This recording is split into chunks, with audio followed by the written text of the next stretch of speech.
Vamos a comunicarnos con Italia, creo que con Milán, con la redacción de un diario muy particular que se llama Avvenire, que es un diario inspirado por la Iglesia italiana, por la Conferencia Episcopal, por los obispos italianos, que vende entre 90 y 100.000 ejemplares todos los días, o sea, un diario muy influyente, muy importante, uno de los dos que Papa Francisco recibe todos los días en su residencia junto con el diario oficial de la Santa Sede, que es l'Osservatore Romano.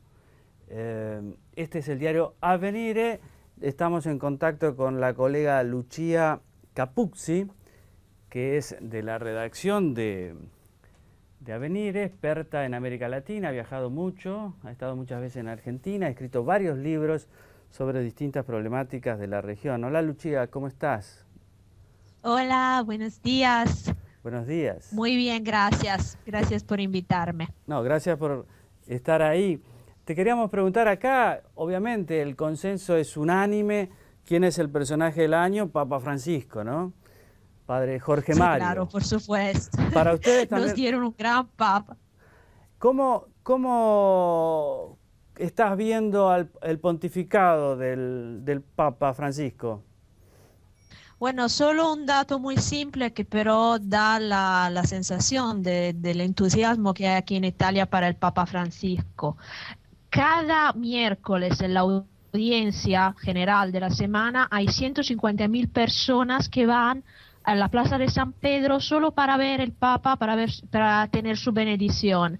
Es algo muy llamativo, nunca pasó esto en Italia, aunque siempre había un número de fieles que iba a Plaza San Pedro, pero nunca un número de 150.000 personas cada semana. Es impresionante, es que ha despertado un entusiasmo y hablaba con unos amigos en estos días de Navidad y por primera vez las iglesias eran otra vez llenas de gente. Es que veía muchísimos jóvenes. En Italia no es como en América Latina, ¿no? Las iglesias no son tan llenas y sobre todo hay personas mayores generalmente. Esta vez no. Esta Navidad había muchísimos jóvenes en las iglesias. Aquí lo llaman el efecto Bergoglio. El ejército Bergoglio. Ah, qué notable. Ahora, ¿y cuál es? Sí. Sí. No, es que es algo muy, muy raro lo que está pasando aquí. También las componentes más anticlericales, los no creyentes, las personas de otras religiones, los ateos, que normalmente no tenían mucho interés tampoco en la iglesia, siempre hablan del Papa Francisco, tiene mucho respeto sobre él y también los medios de comunicación le dan muchísimo espacio. No es común que un papa esté todos los días en el telediario, un telediario laico, no nosotros como diario que claramente seguimos más los asuntos del Vaticano, sino también las televisiones laicas, los diarios laicos, lo entrevistaron también dos diarios laicos, La Stampa y La República, y le dieron mucho espacio.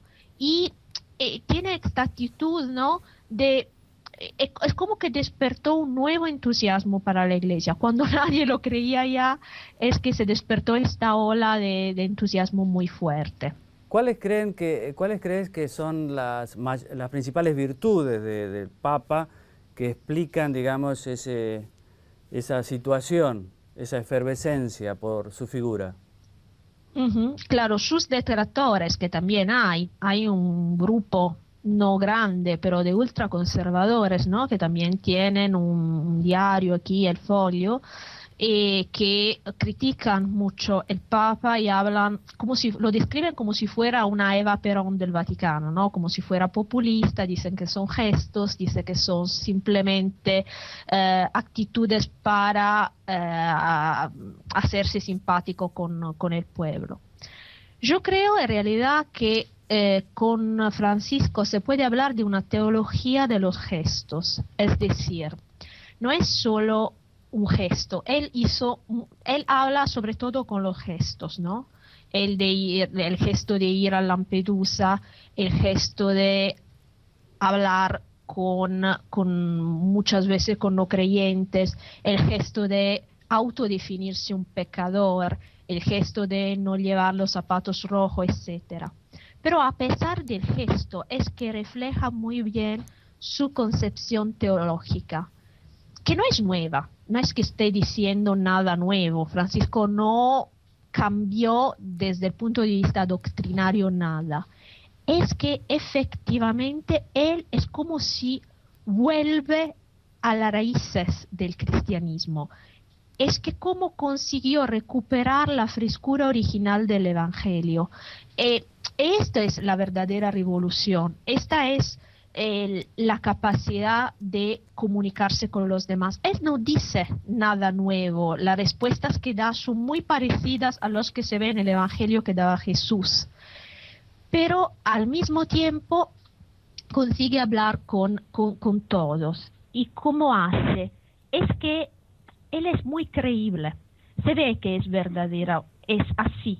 Nadie piensa que está actuando. Y sobre todo nadie le puede decir, bien, vos hablas bien, pero haces lo contrario. No, nadie puede creer que Francisco va a hacer algo por interés, porque él renuncia a sus privilegios, renuncia en primera persona. Entonces cuando habla de los pobres, cuando habla de una economía, cuando habla de la necesidad de la solidaridad, no lo hace como si fuera simplemente una homilía, sino también cuenta su experiencia propia. Esto es lo que lo hace creíble. No que los otros pontífices no lo hicieron, pero él tiene esta capacidad de comunicar con gestos que es muy nueva. Y también la otra cosa es que en esto me recuerda bastante Juan 23, en cambiar las prioridades.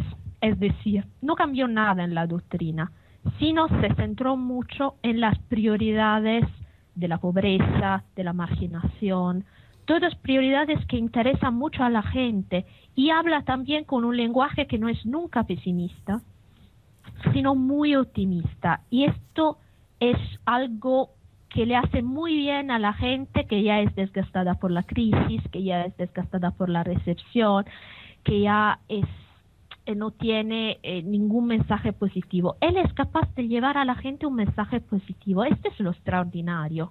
Está 9 meses y parece 9 años por cómo cambió la actitud. Muchas gracias, Lucía. Qué fino análisis, qué sensibilidad. Espero conocerte cuando vengas en febrero. Muchos saludos a mis grandes amigos Marco Tarquiño, Ingenio Fatiganti, y te agradezco mucho que hayas estado ahí brindándonos este aporte para todos los Muchísimas argentinos. gracias a ustedes, en serio, y un gran saludo a Buenos Aires, que es mi ciudad del corazón. Gracias.